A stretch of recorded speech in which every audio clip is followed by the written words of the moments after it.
we're wanting to sketch the graph of f of x equals x squared minus x cubed to begin to learn how polynomials form.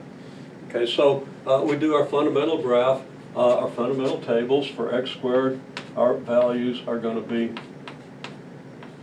the ones that I'm writing here, and I'm not going to read them to you because everybody understands this. If you understand these functions, then everybody seems to. Okay, so we get negative 8, negative 1/8,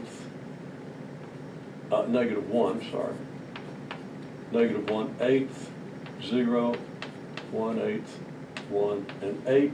So when we subtract x cubed from x squared, we got subtracting 4 minus negative 8 gives us 12.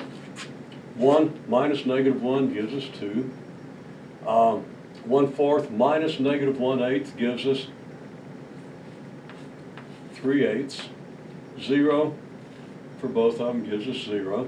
1/4 minus 1/8 gives us 1/8. 1 minus 1 gives us 0. And 4 minus 8 gives us negative 4. If we construct a graph,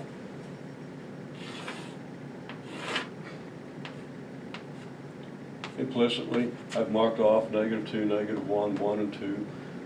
I can plot these points. If I put 12, let's say, way up here, then negative 4 will go way down here, and my points are easily graphed. I have 1 up here, I have 1, and I'm not going to line the thing off here, but 2 is going to be down here if 12 is up here.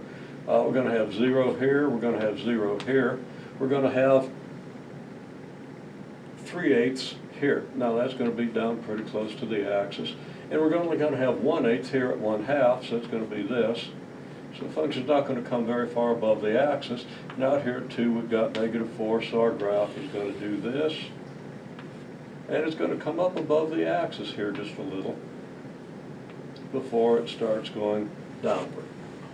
Now if we do that more carefully, the graph looks like this. So we understand how this graph might come about.